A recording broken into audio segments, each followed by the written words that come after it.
The law behind every fortune. Introduction. Before any great achievement becomes visible in the world, it first takes shape in the invisible workshop of the mind. Every building, every invention, every business, every fortune, each began as a thought held long enough, firmly enough, and clearly enough to move from imagination into reality. This is not philosophy for leisure thinkers. It is the foundation upon which the entire structure of human progress has been built. More than a century ago, a quiet American writer named Wallace D. Wattles articulated a simple yet astonishing idea. Wealth is not a product of chance or privilege. It is the result of obeying certain mental and spiritual principles that govern success as reliably as the laws of physics. His book, The Science of Getting Rich, did not promise miracles. It offered something far more powerful, a method grounded in consistency, purpose, and clarity of thought. Wattles was not a theorist detached from the world. He lived through hardship, studied the patterns of accomplishment, and distilled his findings into a system for anyone who wished to rise, no matter their circumstances. His message has survived more than 100 years for a simple reason. It works. Not because it flatters, not because it entertains, but because it cuts directly to the root of human potential. This audiobook is an adaptation of that message, refined, expanded, and presented for a modern world that desperately needs clarity. Today, distractions are constant, expectations are conflicting, and many live under the quiet pressure of feeling behind.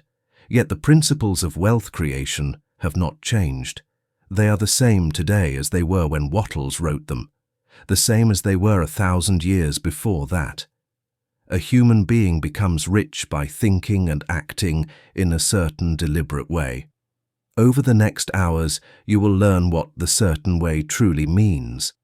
You will discover why wealth begins as a mental pattern long before it becomes a financial outcome. You will see that opportunity is not something one finds, it is something one generates. You will understand why the competitive mind limits growth, while the creative mind multiplies it. You will learn the difference between action and efficient action, the kind that transforms an ordinary day into a foundational step toward success.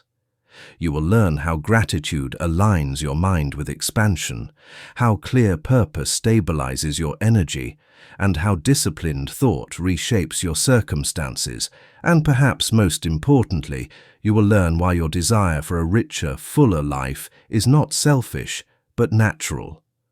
Life seeks expression through you. Wealth is simply one form of that expression. This program does not ask you to wish. It does not ask you to hope. It asks you to understand, and then to act. If you listen carefully, you will realize that these ideas are not merely about money. They are about becoming the kind of person for whom success, in all its forms, becomes inevitable. The principles here shape careers, relationships, habits, and identity. They give structure to ambition and direction to talent. They teach you how to think in a manner that aligns your inner world with the outer results you seek. By the time you reach the end, you will not simply have learned how to get rich.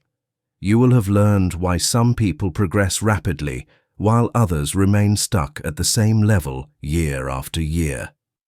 You will have learned how to take command of your mind, your time, your decisions, and your destiny. And you will have recognized that the greatest fortune you can acquire is the ability to create, deliberately, confidently, repeatedly, the outcomes you choose. Now, let us begin. Let us explore the science behind every fortune ever built, the science of getting rich. Chapter 1. The Right to be Rich. There is a truth so simple and yet so widely misunderstood that entire lives are shaped in its shadow. It is this: every person has the inherent right to be rich. Not as a privilege, not as a rare exception, and not as a stroke of luck, but as a natural extension of the human desire to live fully, freely, and creatively. To understand this right, we must first understand human nature. Life seeks expression. It seeks to grow, to expand, to reach beyond its current form. This is as true for a blade of grass pushing through concrete as it is for a man or woman seeking a better life. When you desire more opportunity, more possibilities, more freedom, it is not greed speaking. It is life moving through you, asking to unfold. Yet for generations, people have been taught to distrust this desire. They have been told to be satisfied with little, to suppress ambition, to believe that wanting wealth is somehow dishonorable. But nothing could be further from the truth. Poverty does not enrich the world. Limitations do not elevate humanity, and suppressing one's potential serves no one. You have the right to be rich because you have the right to live a life larger than the one you currently know. A life with room for your talents, your dreams, your creativity, and your purpose. Wealth, real wealth, is nothing more than the tool that allows those qualities to flourish. Consider for a moment what it means to be fully alive. A person cannot develop their mind if they are constantly worried about their next meal. They cannot develop their talents if every hour is spent on survival. They cannot contribute meaningfully to society if they themselves are trapped in perpetual scarcity. To become the best version of yourself, you must have the resources, time, and environment that allow growth. Wealth is what provides those conditions. This is why the desire for money is not shallow.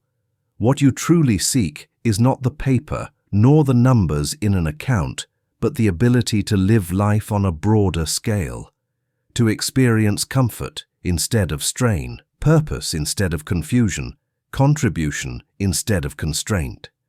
Money is merely the instrument that makes these experiences possible.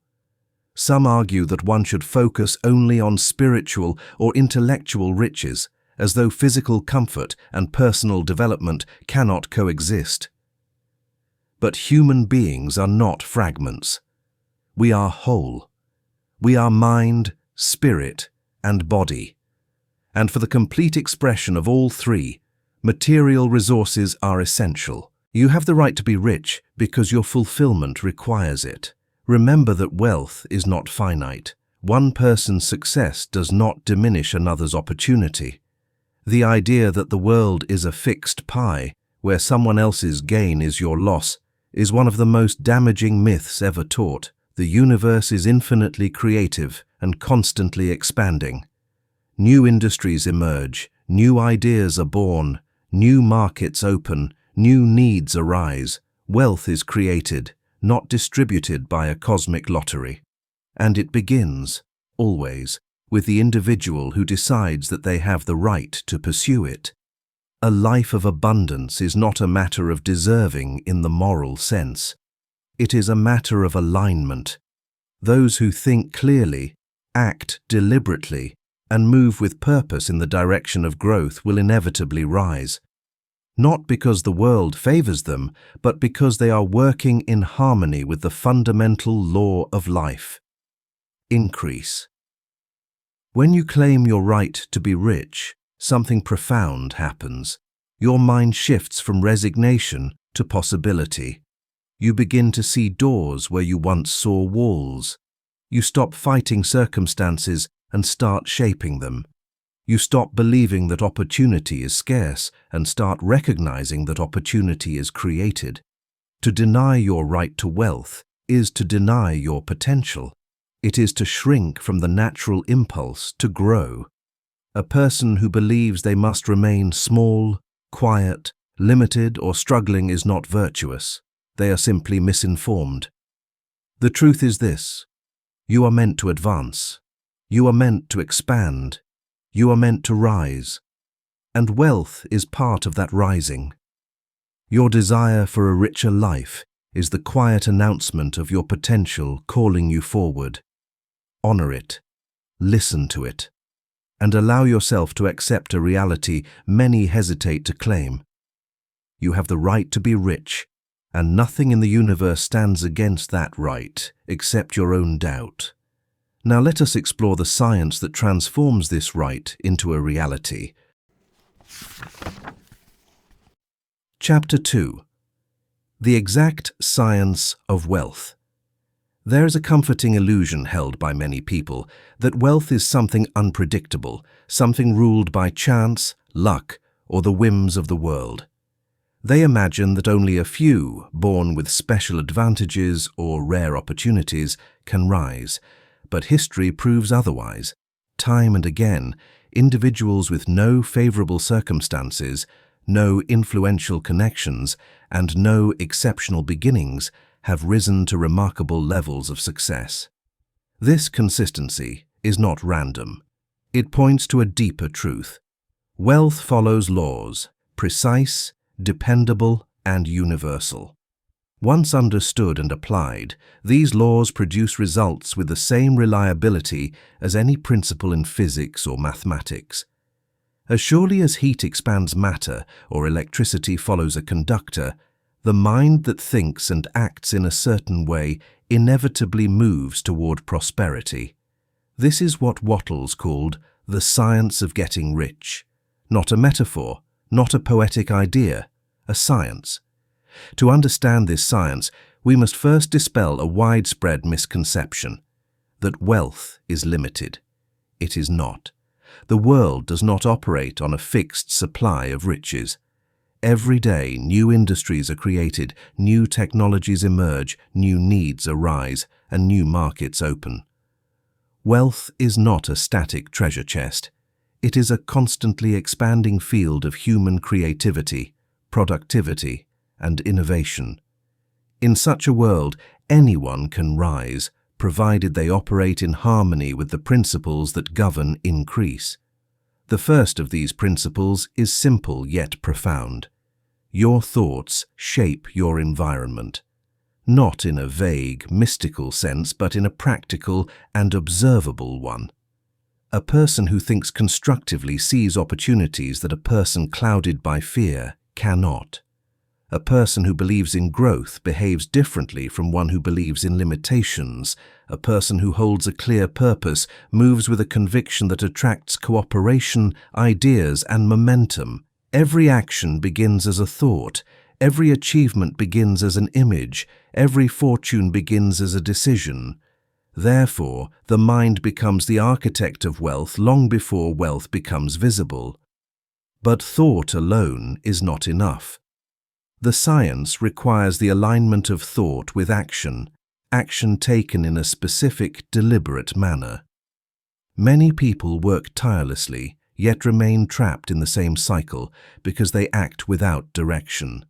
They act reactively, not creatively. They act in a state of competition, fear, or confusion. Their actions may be plentiful, but they are not efficient. The science of getting rich insists on a crucial principle. Efficient action produces wealth, busy action does not. Efficient action is the result of clarity, purpose, and faith. It is calm, focused, and intentional. It converts time into progress and effort into results. It transforms ordinary moments into foundational steps toward prosperity. When thought and action align in this way, a person enters into harmony with the expanding nature of life. They think from possibility rather than limitation. They act from purpose rather than anxiety. And in doing so, they begin to attract resources, ideas, and individuals who resonate with their direction. This is not magic. It is the natural consequence of clarity and discipline. Another principle of this science is equally essential. You do not get rich by taking from others. You get rich by creating more value than you consume. Wealth multiplies through creativity, not through competition. When you create something of value, whether a service, product, idea, or solution, you contribute to the expanding fabric of prosperity. The world always responds to those who add more than they subtract. This understanding liberates you from the fear that someone else's success diminishes your own. A competitive mindset sees life as a crowded room with limited seats. A creative mindset sees life as a vast landscape with endless territory to build upon. Competition may create temporary wins, but creation builds enduring wealth. The science of getting rich ultimately rests on this truth. The universe is constructed to expand, and wealth is the expression of that expansion through human effort and imagination. When your thoughts, beliefs, and actions align with expansion, you join the natural flow of increase, and your rise becomes unavoidable. Do not mistake this for wishful thinking or blind optimism. This science demands discipline. It demands that you take control of your thoughts, direct your emotions, and train your actions. It requires consistency, persistence, and a willingness to act even when results are not yet visible. But the reward is extraordinary, the ability to shape your financial destiny with precision rather than hope. Wealth is not the privilege of the few. It is the result of obeying the laws that govern growth. And now that you understand the existence of this science, you have taken your first step from uncertainty to mastery. Let us now turn to one of the most important distinctions in this entire philosophy: the difference between the creative mind and the competitive mind. Chapter 3: The creative mind versus the competitive mind. Every person who seeks wealth must confront a foundational choice. Will you operate from a competitive mind or a creative mind? The answer determines the direction of your entire financial life. Most people, without realizing it, operate from the competitive mind. They believe resources are limited. They believe opportunity is scarce. They believe success is a game of winners and losers, where one person's advance requires another person's decline. This mindset creates anxiety, distrust, and a constant preoccupation with what others are doing. It forces people to watch their competitors more closely than their own ideas. It builds careers on reaction rather than creation. In such a frame of mind, even success feels fragile because it depends on holding off those who want what you have. This approach may produce temporary victories, but it cannot produce lasting peace, nor can it produce the kind of wealth that grows naturally. The creative mind operates on a very different principle. The world expands. Ideas multiply. New industries emerge. New needs appear. New solutions are required. The creative mind sees that wealth is not taken, it is generated. When you create something of value, you do not subtract from the world's supply, you add to it. You increase the total field of wealth, and you claim your portion by contributing more than you consume. This is why creation is superior to competition. Competition rearranges wealth. Creation increases it. When you operate from the creative mind, you stop worrying about rivals. You stop comparing, measuring, or doubting your place in the world.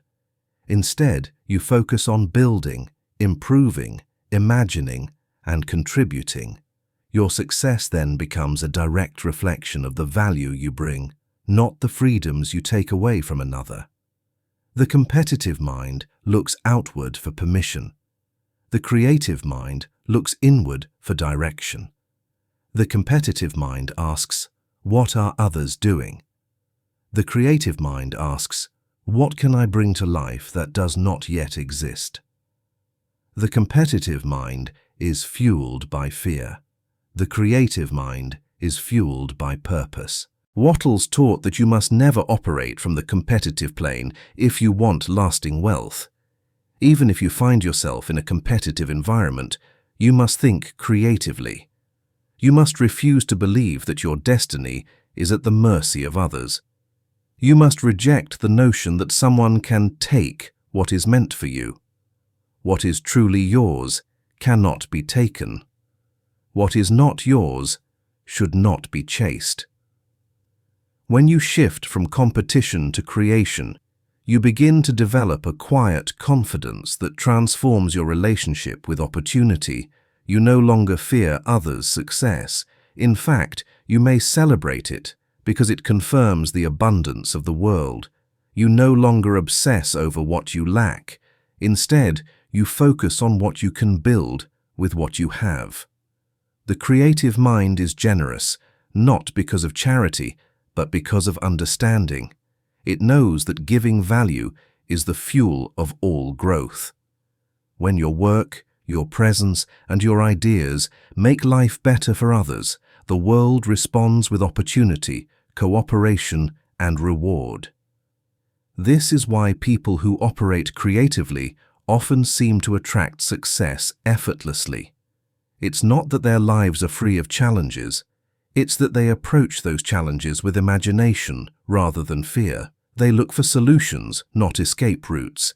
They see possibilities where others see limits. They move toward the future, while the competitive mind clings to the past.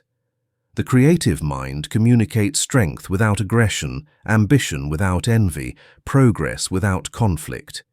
It builds doors instead of guarding walls, and in doing so, it naturally rises above those who exhaust themselves trying to outperform, outmaneuver, or outshine everyone else. The competitive mind says, "There is not enough." The creative mind says, "There is always more to create." This single difference changes everything.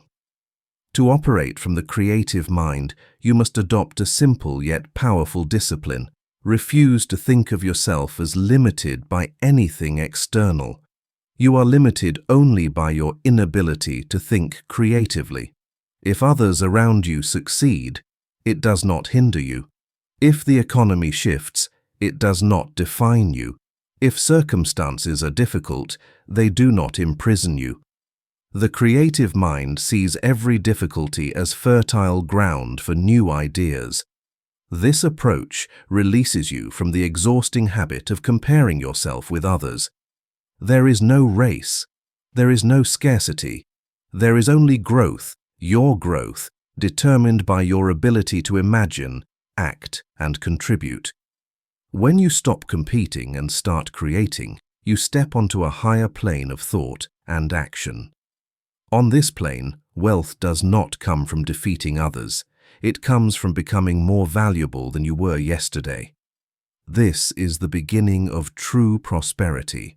In the next chapter, we will explore the tool that shapes all creation, the mental image, the blueprint from which every achievement begins. Chapter 4. The Power of Mental Image. Every advancement in human history began with a picture held in the mind of one individual. Before a building is constructed, an architect imagines it. Before a business opens its doors, a founder envisions it. Before a scientific breakthrough occurs, a researcher sees what others have not yet noticed. The mind creates the blueprint long before the world creates the result. This is the great secret behind all achievement. Your mental image determines the direction and boundaries of your life. You cannot rise beyond the limits of what you can imagine, and you cannot create what you cannot first picture. Yet many people drift through life with no clear vision, no defined objective, and no mental model of the future they want. They hope for improvement, but hope is not a blueprint. They wish for success, but wishes have no shape. They work hard, but effort without direction becomes exhaustion, not progress. To live effectively, you must hold a clear and deliberate mental image of the life you intend to create. This image is not a fantasy, nor an escape. It is a tool, perhaps the most powerful one available to the human mind. When you create a mental picture, you are not merely entertaining an idea. You are setting the coordinates for your behavior, your decisions, and your expectations. The mind will always work to align your outer world with your inner vision. When the vision is vague, your life becomes vague. When the vision is sharp, your actions become precise. This is why the most successful individuals do not simply react to life, they project themselves into the future and act accordingly. They hold a picture so consistently and so firmly that their habits, choices, and opportunities begin to move in harmony with it. The power of the mental image lies not in imagination alone, but in persistent imagination. Anyone can visualize success for a moment. The key is to hold the vision long enough for it to shape your thinking, your emotions, and your behavior. The mind must be trained to return to the image again and again, regardless of circumstances. Circumstances are temporary. Images held with conviction become permanent. Your mental image should be specific. Do not say, "I want a better life." Better in what way? In what form? With what results? The mind does not respond to general wishes. It responds to clear direction. Define the life you want in detail. How do you work? How do you live? How do you think? What qualities define your days? Who are you becoming? You are not imagining a distant dream. You are crafting the framework into which your future will unfold. But insight alone is not enough. The mental image becomes powerful only when paired with a quiet, unwavering confidence.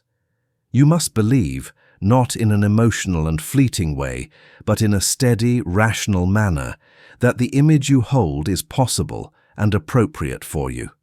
This confidence does not require you to know how everything will happen. It only requires that you hold the image without contradiction. Doubt is the great interrupter. It breaks the image, distorts the blueprint, and sends the mind into confusion. Doubt says, "This may not be for me." Confidence says, "This is the direction of my life." Those two mental states produce two entirely different outcomes. When you hold a mental picture with calm certainty, something remarkable begins to occur. You start to act in ways that align with the image. You notice opportunities that were once invisible. You respond differently to challenges. You speak differently, think differently, behave differently. Your environment has no choice but to shift because you have shifted. This is not magic. It is psychology. The mind directs the emotions shape the actions, and the actions create the results. When your inner and outer worlds are aligned, progress becomes natural. A mental image is not static. It grows as you grow. As you begin to embody the person in your vision, the image becomes clearer, stronger, and more expansive. Each step forward reinforces the blueprint. You begin to understand that you are not chasing the image, you are becoming it. If your current life does not resemble your desired future, do not be discouraged. The image is your compass. It does not describe where you are. It describes where you are headed. Hold it firmly. Return to it daily. Live from it mentally, even before it appears physically. There is a law that governs all creation. The image precedes the form. What you repeatedly hold in your mind becomes the pattern your reality tends to follow. In the next chapter, we will examine the forces that sustain this mental picture, faith, purpose, and steady focus, and why they are crucial to keeping your inner blueprint intact. Chapter 5. Faith, Purpose, and Steady Focus. A clear mental image is the blueprint of your future, but a blueprint alone cannot build anything. It must be supported, held firmly, by three inner forces that determine whether your vision becomes reality or fades into wishful thinking. These forces are faith, purpose, and steady focus. Together, they form the internal engine that turns thought into achievement. Let us begin with faith, a word often misunderstood. Here, faith is not blind optimism, nor hopeful emotion. It is a quiet, rational confidence that the image you hold has the right to exist and that you have the capacity to bring it into form. Faith is the absence of contradiction between your desire and your belief. Most people fail not because they lack talent or opportunity, but because they allow doubt to fracture their direction. They move forward and backward at the same time. They desire one outcome, but believe another. They ask for progress while expecting disappointment. Doubt is not harmless, it is the great neutralizer. It erodes clarity, weakens action, and distorts the image your mind is trying to preserve. Faith, on the other hand, is strength. It stabilizes your direction. It anchors your thoughts so they do not scatter at the first sign of difficulty. With faith, challenges become adjustments, not threats. Setbacks become lessons, not verdicts. You remain centered because you trust the long arc of your vision more than the short-term fluctuations of circumstance. But faith cannot exist in isolation. It must be united with purpose. Purpose gives faith something to hold on to. It answers the essential question, why must this vision come to life? Without purpose, desires evaporate. Without purpose, effort becomes inconsistent. But with purpose, you gain an internal compass that guides you through complexity. Purpose is not a vague wish. It is the recognition of a direction that aligns with your growth. A direction that feels true, not because it is easy, but because it is necessary. When you act from purpose, you are not driven by impulse or pressure. You act from a deeper certainty, the understanding that your life is meant to expand and that your vision is an expression of that expansion. A person with purpose may not always know the next step, but they always know the destination. And that is enough. Purpose gives meaning to discipline. It transforms ordinary actions into steps of a larger design. It gives you the resilience to continue when enthusiasm fades and the wisdom to avoid distractions that promise much but offer little. Yet even with faith and purpose, there is one more requirement: steady focus. The mind is a powerful instrument, but it is easily diverted. Modern life is filled with noise, opinions, fears, urgencies, expectations that pull attention in countless directions. A person without focus becomes fragmented. Their energy dissipates. Their efforts spread thin. They start many things but finish few.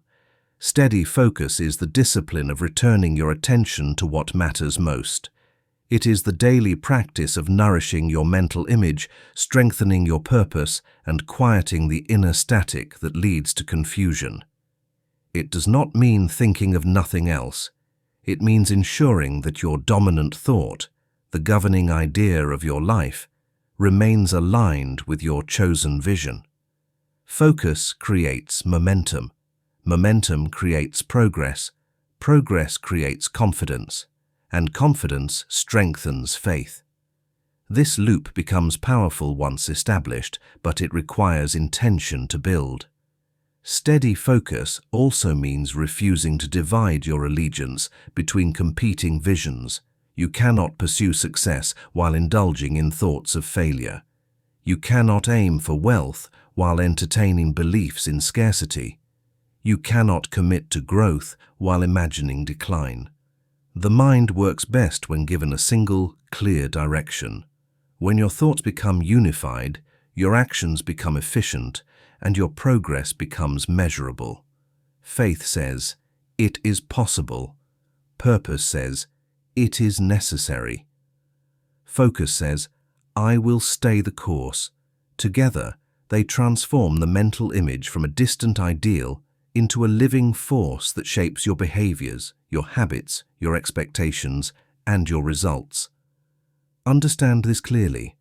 The world does not respond to vague desire. It responds to consistent intention. When your inner state is organized around a single direction, your outer life begins to organize itself as well. People, resources, opportunities, and ideas start to appear, not because they were absent before, but because your mind was not aligned to recognize them. Your vision is the seed. Faith is the soil. Purpose is the nourishment. Focus is the sunlight that pulls it upward. With these forces working together, growth becomes natural. Outcomes become predictable. Success becomes a matter of time and persistence, not chance or hope. In the next chapter, we will look at a principle that magnifies all three of these forces: gratitude, the quiet but powerful state that aligns your mind with increase and keeps it from drifting into doubt or fear. Chapter 6. Gratitude, the expanding force. There is a law in the realm of thought, as certain as any law of physics. You cannot move confidently toward what you desire while dwelling mentally on what you fear or resent. Your mind cannot hold expansion and contraction at the same time. It must incline toward one or the other. Gratitude is the mental state that aligns you irrevocably with expansion. Gratitude is far more than politeness or a pleasant emotional gesture. It is a mental discipline, a deliberate decision to direct your attention toward increase, possibility, and sufficiency. It is the antidote to the doubt that weakens your purpose and the fear that scatters your focus. Gratitude anchors your mind to the truth that life is not static. It is continually unfolding, and you are part of that unfolding. To understand the power of gratitude, consider what happens to the mind when it is absent. Without gratitude, the mind drifts toward dissatisfaction. It begins to emphasize what is missing rather than what is available. It magnifies obstacles and minimizes opportunities. This mental state creates a sense of scarcity, even in the presence of abundance. It disconnects you from the creative plane and pulls you into competition, resentment, and complaint. A person cannot create from this place. They can only react. Wattles understood this. He taught that gratitude keeps you connected to the source of all increase. It maintains your awareness of the fact that the world is rich with opportunity, not limited by it. Gratitude directs your mind toward the unfolding of better conditions, even before those conditions appear. This is why gratitude is not merely a response to good things, it is a cause of them. It sets in motion a pattern of thinking that attracts better circumstances, clearer ideas, and stronger decisions. When your mind rests gratefully on the idea of increase, your thoughts naturally rise to match that vibration. Your actions follow.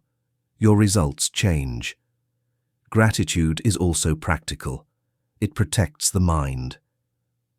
Every time you choose gratitude, you close the door to fear, criticism, envy, and discouragement.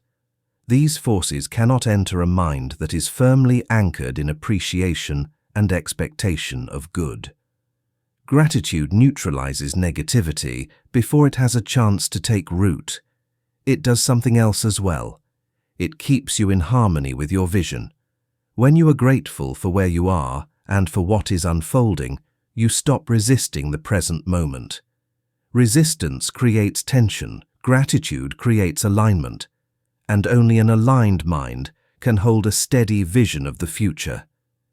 Many people misunderstand this and believe gratitude requires pretending everything is perfect. It does not. Gratitude does not deny difficulty, it simply refuses to elevate it. Gratitude says, yes, there are challenges, but I trust in the ongoing process of increase. Gratitude allows you to acknowledge where you stand without becoming trapped by it. The mind that practices gratitude becomes unshakable, not because life becomes easier, but because the mind becomes stronger. Instead of reacting to every circumstance, you remain centered. Instead of being pulled in multiple directions, you remain clear. Gratitude gives you stability, and stability is essential for creation. Think of gratitude as a magnetic field. When held consistently, it draws your attention, your ideas, your behaviors, and your circumstances into alignment with growth. It reinforces faith, strengthens purpose, and sharpens focus. Without gratitude, these qualities weaken. With gratitude, they become powerful. There is a subtle form of gratitude that is especially potent: gratitude for the future. To give thanks for what you have is wise. To give thanks for what you are becoming is transformative. When you express gratitude for the realization of your vision, even before it appears physically, you train your mind to accept the vision as real. You dissolve the inner contradiction between desire and belief. You build a mental environment where achievement feels natural, not improbable. This practice is not delusion. It is preparation. A builder is grateful for the completed structure long before the first brick is laid. A musician is grateful for the performance long before stepping on stage. The mind must see the conclusion before the body can begin the work. Like every discipline, gratitude must be practiced. A few moments each morning or evening spent acknowledging progress, possibility, and purpose can redirect the course of your entire day. Over time, it becomes second nature, an unbroken awareness that life is expanding and that you are expanding with it. The purpose of gratitude is simple: to keep your mind aligned with increase. For where your mind rests, your life follows. In the next chapter, we will examine how to think from this place of expansion, how to think in the certain way so that your thoughts align fully with the creative forces that shape your destiny. Chapter 7. Thinking in a certain way. To think in a certain way is to think with intention, structure, and unwavering direction. It is the disciplined act of aligning your thoughts with the image of the life you desire, regardless of circumstances or appearances. Most people think in a scattered, reactive manner. They allow their environment to dictate their thoughts. They become emotional mirrors of whatever is happening around them. The certain way is the exact opposite. It is the choice to think from your vision, not from your circumstances. Let us begin with the core principle. Your thoughts must consistently align with the mental image of what you want, not with the conditions you want to escape. This sounds simple, yet it is where most people fail. They hold a vision for moments, but return to old patterns the instant life becomes inconvenient. They allow doubt to intrude, fear to dominate, or habit to steer their attention back toward limitation. A mind that shifts constantly cannot build anything substantial. Stability of thought is the foundation of the certain way. Thinking in a certain way requires that you train your mind to return again and again to your chosen vision. This is not wishful thinking. It is deliberate mental discipline. Just as an athlete trains the body to follow exact movements, you train the mind to follow exact patterns of thought. The first element of the certain way is clarity. You must know exactly what you want. A vague desire produces vague results. A person who says, "I want a better life," may wait years without progress because the mind has no target to work toward. The certain way demands precision. Define your goal, make it specific, hold it continually. The second element is certainty, a calm, rational conviction that what you desire is possible, appropriate, and unfolding. Certainty is not loud. It does not shout. It does not anxiously affirm itself.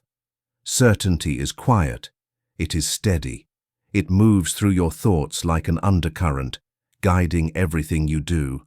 Certainty grows from understanding the principles of growth, not from emotional highs.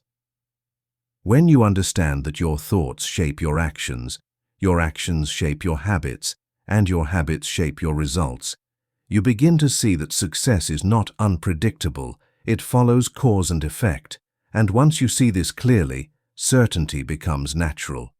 The third element of the certain way is refusal to think of competition, limitation, or fear, not because these things do not exist, but because they do not help you rise. Thinking about them does not empower you. It distracts you. It divides your focus. It undermines the mental blueprint you are building. Instead, the certain way instructs you to think creatively, not competitively. Creatively means you believe in expansion. You trust in the emergence of new possibilities. You see opportunity where others see obstruction. You think in terms of, how can I create, rather than how can I take? This orientation frees your mind from fear and places it in alignment with the process of increase. The fourth element is thinking from the end, not toward the end. This means you imagine the result as though it were already in motion. You adopt the mental posture of someone who is becoming the person described in your vision, not someone hoping to become that person. This mental shift influences your behavior in powerful ways. You speak differently. You make decisions differently. You act with more confidence, more clarity, more direction. When you think from your desired state, you naturally begin to behave in alignment with it. The fifth element is to focus on increasing yourself and in others. Your thoughts must revolve around growth, possibility, and contribution. A mind focused on increase does not indulge in envy, resentment, or negativity. It sees life as expanding, not contracting. And as you think of increase for others, you align yourself with the universal principle of abundance, positioning your mind to receive increase as well. The certain way is not about controlling every thought. No one can do that. It is about controlling the dominant direction of your thinking. Your prevailing thought must remain aligned with your vision. Occasional doubts may appear, but they must not be allowed to settle. You acknowledge them and return immediately to your mental image. Finally, thinking in a certain way demands persistence. Growth is not instantaneous. Seeds do not sprout because you look at them once. A vision does not materialize because you held it firmly for a single day. The certain way requires that you think with steadiness, day after day, until your inner world becomes stronger than your outer one. When you master this discipline, you begin to notice something extraordinary. Life becomes responsive. Opportunities arise, ideas arrive, people appear, circumstances shift. Not because the universe suddenly favors you, but because your mind has become aligned with what you seek. In the next chapter, we will move from thought to action, examining how to act in a certain way, so that your behavior supports and accelerates the vision you are creating. Chapter 8. Acting in a certain way. To think in a certain way is to set the blueprint of your future. But thought alone, no matter how focused or vivid, cannot alter your circumstances unless it is matched by deliberate, intelligent action. Action is the bridge between the inner world and the outer world, the method by which the formless becomes form. Yet not all action is equal. Not all effort produces progress. Acting in a certain way is an art, a discipline, and a central part of the science of getting rich. Most people confuse movement with progress. They stay busy, but busyness is not the goal. Exhaustion is not the goal. The certain way is not about frantic effort or endless toil. It is about efficient action, doing what needs to be done when it needs to be done in the best way you can do it. Nothing more, nothing less. To act in a certain way, you must begin with where you are. Many waste their time wishing they were in a different job, a different city, or a different set of circumstances. They postpone meaningful action until their environment changes. But the great truth is this: you begin your rise exactly where you stand. Your present situation contains everything you need to take the next step. Action is always possible, and progress is always available if you look for it. Acting in a certain way has three core components: clarity, excellence, and immediacy. The first is clarity. You must know what your vision requires of you today, not someday, but now. You must identify the tasks, decisions, and behaviors that move you forward. Many people are busy with work that has little or nothing to do with their goals.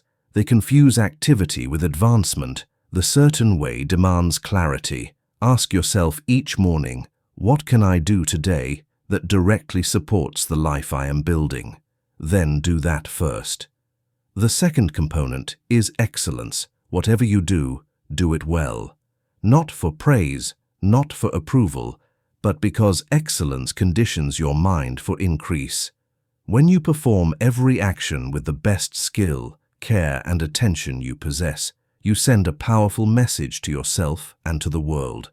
I am ready for more. Excellence magnetizes opportunity. It elevates your standards. It trains your behavior to match the life you intend to live. Many hope for a grand breakthrough, forgetting that breakthroughs are built on ordinary actions done extraordinarily well. The third component is immediacy. The certain way rejects procrastination. If something should be done today, do it today. Delaying action weakens your confidence and disrupts your direction. The longer you postpone, the more room doubt has to grow. Immediacy does not mean rushing. It means refusing to stall. It means acting with decisiveness, not hesitation. When clarity, excellence, and immediacy combine, your days become productive in a focused, intentional way. You no longer drift. You no longer guess. You no longer scatter your energy across trivial tasks. Every action becomes a step carved deliberately toward your vision. But acting in a certain way also requires that you remain grounded in faith and gratitude while you act. Your actions must be guided by the belief that your vision is forming, even if physical evidence has not yet appeared. Without this belief, your actions become mechanical or fearful. With it, they become creative and powerful. Another essential part of the certain way is remaining calm. Many act from anxiety. They rush, they force, they attempt to manipulate outcomes. But anxious action is weak action. Calmness is strength. Calmness reflects certainty. When you act without desperation, you perform better, think more clearly, and attract more favorable results. Calm, intentional action is a hallmark of those who rise steadily. Acting in a certain way also means refusing to engage in competitive behavior. You do not advance by pushing others down or scrambling for what they have. You advance by becoming more valuable, more capable, more creative, and more aligned with increase. Your actions must reflect a belief in expansion, not scarcity. There is another quality of the certain way: persistence. You must continue to act even when progress seems slow or invisible. Nearly every worthwhile achievement begins beneath the surface. The seed grows roots long before it breaks through the soil. If you judge your vision prematurely, you may abandon it just before it begins to bear fruit. The certain way insists on steady action, consistent, disciplined, and patient. Remember this: you cannot control results, but you can control actions.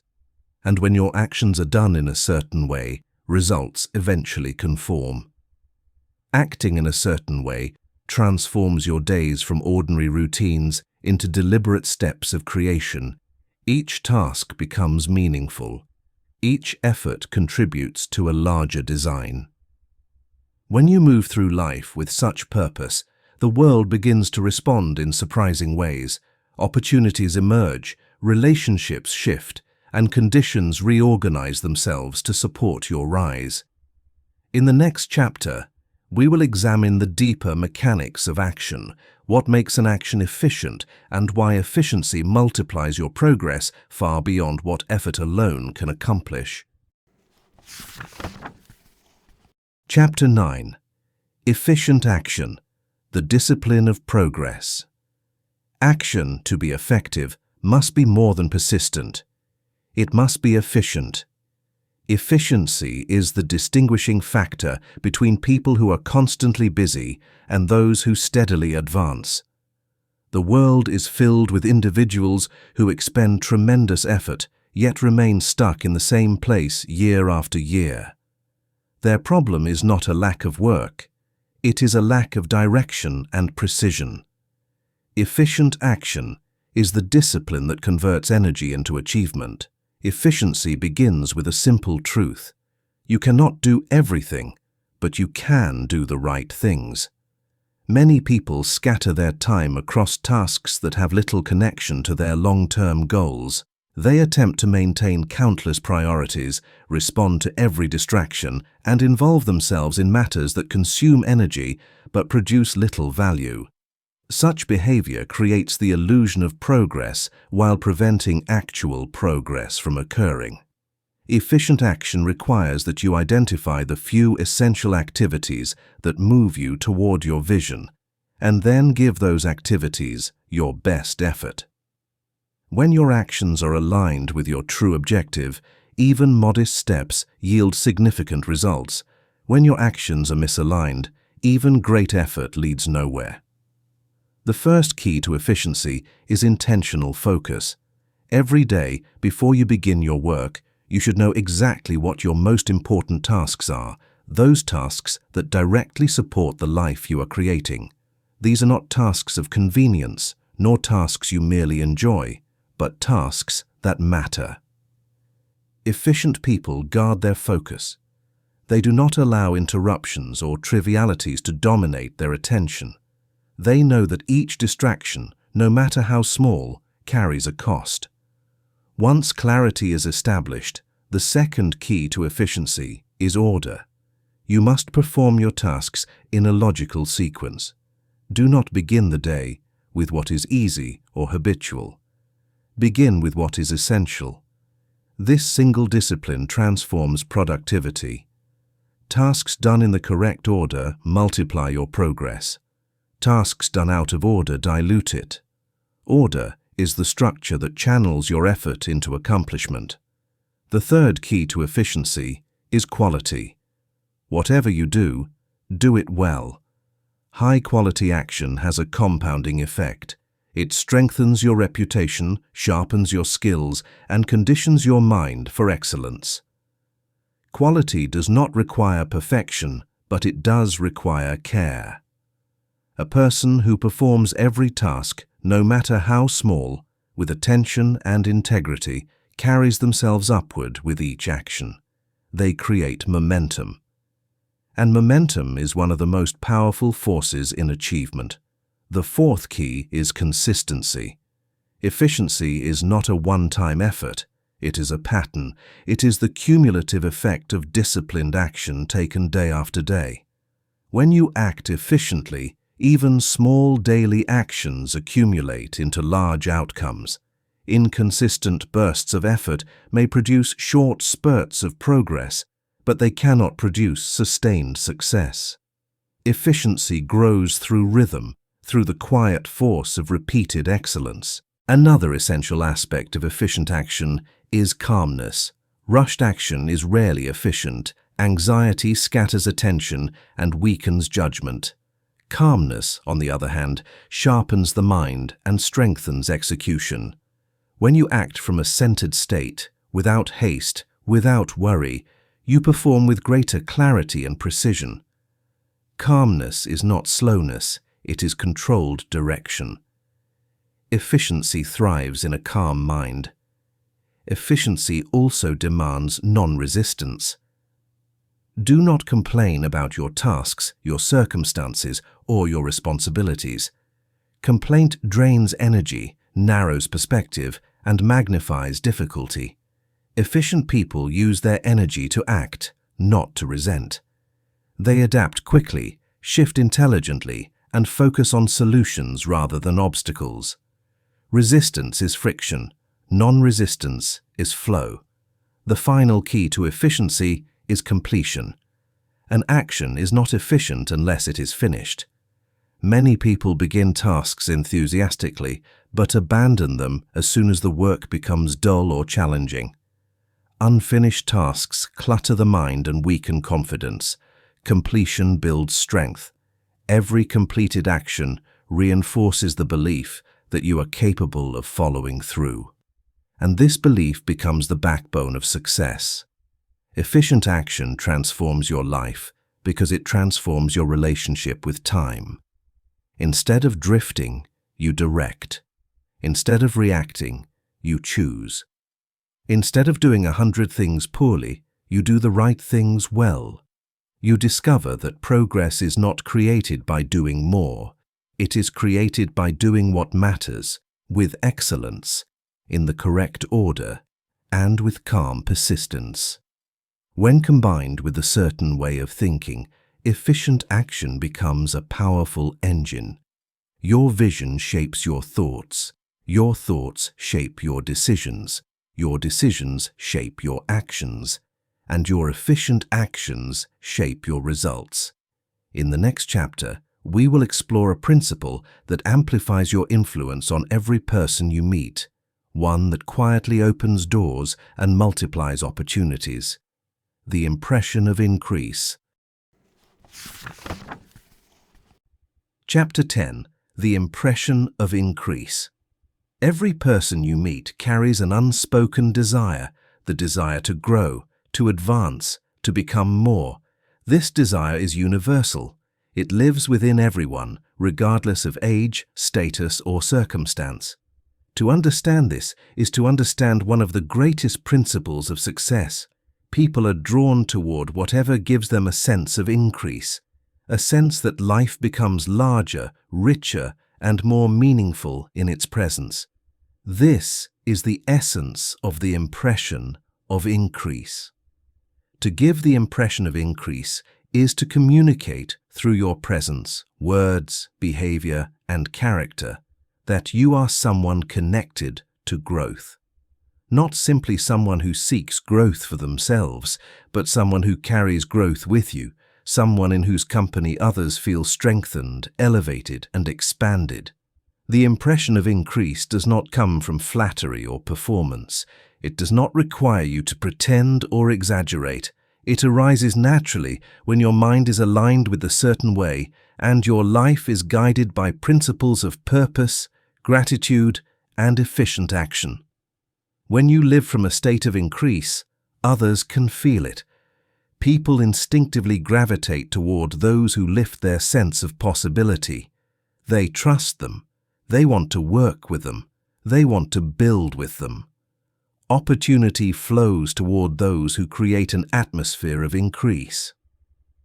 The first step to giving the impression of increase is to see an increase in others. Treat everyone you meet as someone capable of more. Look at them not as they appear, but as they could become. See potential where others see flaws. See hidden strengths where others see limitations. When people sense that you believe in their capacity to rise, they respond. They step into a higher version of themselves, and they associate that rise with you. The second step is to speak in terms of increase. Your words should uplift, clarify, and strengthen. Speak of opportunity, not scarcity. Speak of solutions, not defeat. Speak from vision, not from fear. Your language shapes your environment. When your words consistently point to growth and possibility, people feel renewed in your presence. They begin to expect more from life, and anything that elevates expectation elevates experience. The third step is to act with integrity and excellence. People trust what they see. When your actions are dependable, disciplined, and aligned with your purpose, you become a stable presence in an unstable world. Reliability is rare. Excellence is rare. Together, they create an atmosphere of increase. Others feel safer, clearer, and more confident when dealing with someone who acts with consistency and strength. The fourth step is to avoid all elements that diminish: criticism, envy, gossip, resentment, and complaint. These habits shrink the mind and darken the spirit. They weaken your influence. A person who engages in diminishing conversation cannot give the impression of increase. Instead, speak with dignity. Carry yourself with quiet confidence. Refuse to lower the tone of any situation. You rise by rising above. The fifth step is to become a giver of value.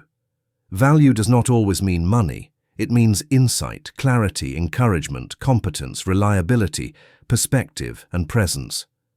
Whenever you interact with someone, leave them better than you found them. Even a brief encounter can elevate a person: a thoughtful word, a calm perspective, a solution offered instead of judgment. These moments compound over time and build a reputation that money cannot buy.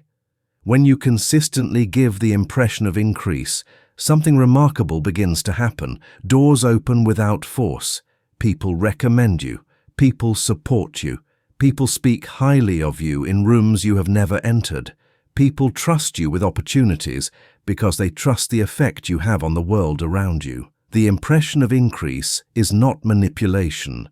It is not a tactic. It is a natural result of living in harmony with the creative forces of life. When you think and act in a certain way, you become a source of increasing yourself. You no longer chase opportunity. Opportunity recognizes you. The world is always searching, quietly, often unconsciously, for individuals who elevate it. When you embody the spirit of increase, the world responds. People want to be near you. They want to rise with you. They want to build with you. To give the impression of increase is to step into a higher form of leadership, the kind that draws others upward simply by existing in alignment with your purpose. In the next chapter, we will explore the final step in this science: how to advance with certainty toward the wealth you desire, and how to maintain the state of mind that keeps you on the creative plane for the rest of your life. Chapter 11: Advancing Toward Wealth, the Final Step. Every principle you have studied, right thinking, efficient action, gratitude, certainty, and the impression of increase, leads to this final idea. Advancement is not an accident. It is the natural outcome of moving through life in the creative way. When you align your thoughts, actions, and purpose with the law of increase, you place yourself on a path that steadily and inevitably draws you toward wealth. This final step is not a secret technique or a complicated formula. It is a way of being, a disciplined posture of mind, and a consistent pattern of behavior that makes advancement unavoidable. The first element of advancing toward wealth is holding your vision with unwavering stability. Your vision must be the mental North Star around which your decisions revolve. Many people begin with enthusiasm, only to abandon their aim at the first sign of inconvenience or delay. They confuse slow progress with failure, but growth that lasts is rarely rapid. It is steady, it is cumulative, it is earned through constant focus, not emotional intensity. There will be days when circumstances contradict your vision, days when the evidence around you appears unchanged, days when doubt whispers that perhaps you were wrong to expect more. These moments do not signal defeat. They test your alignment. Hold your vision firmly during these moments, and you strengthen the very muscles that make success possible. The second element is trusting the process of becoming. You do not create wealth by snapping your fingers or wishing for miracles. You create it by becoming the kind of person who naturally attracts and sustains it. Every action you perform in a certain way shapes you. Every decision made in alignment with your vision moves you closer to the person you intend to be. Advancement is not merely about acquiring things, it is about transformation. You must rise in capability, rise in clarity, rise in discipline, rise in character. Wealth is not something you chase, it is something you grow into. When you trust this process, your actions become more confident, your decisions more precise, and your mind more resilient. The third element of advancing toward wealth is living fully in the present while building the future. Many people postpone life. They wait for the perfect moment to begin, to act, to commit. They allow the future to rob them of the present. But the certain way teaches the opposite. The present moment is your only point of power. Everything you desire springs from what you do today, not tomorrow, not when things improve. Today. Act with full engagement. Bring excellence to the task in front of you. Do not concern yourself with what you will do next week. What you do today determines what will be possible then. The present is the seedbed of the future.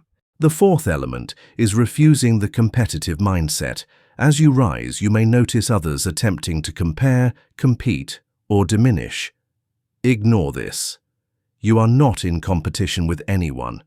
You are moving on the creative plane, which expands rather than divides. The success of another does not limit your own. It affirms that increase is real. Stay focused on creation, not comparison. The fifth element is remaining open to opportunity while staying faithful to your purpose. Opportunities rarely announce themselves with fanfare. They appear quietly, in conversations, in ideas, in subtle invitations, in unexpected moments. When your mind is aligned with increase, you begin to recognize them. But recognition alone is not enough. Advancement requires responsiveness. When an aligned opportunity appears, act. Do not hesitate. Your readiness determines your rise. The sixth and final element is maintaining the state of certainty and gratitude regardless of circumstances. Certainty anchors your mind. Gratitude lifts your heart. Together, they create a mental atmosphere in which wealth grows naturally. Gratitude keeps you connected to increase. Certainty keeps you moving forward even when results have not yet manifested. You must understand this. Wealth is not achieved at the end of the journey. It is earned through the journey. Every day you think in a certain way, act in a certain way, and live in harmony with increase, you are already advancing. You are already succeeding. Wealth is not a distant destination. It is a direction, a pattern, a path that rewards those who walk it with discipline and purpose. As you continue this work, you will notice that opportunities align more easily, relationships improve, ideas sharpen, and circumstances shift in ways you could not have predicted. This is not a coincidence. It is the natural response of a world that increases for those who align with increase. You now hold the framework.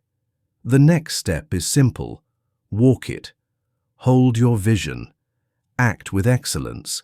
Think with certainty. Live with gratitude.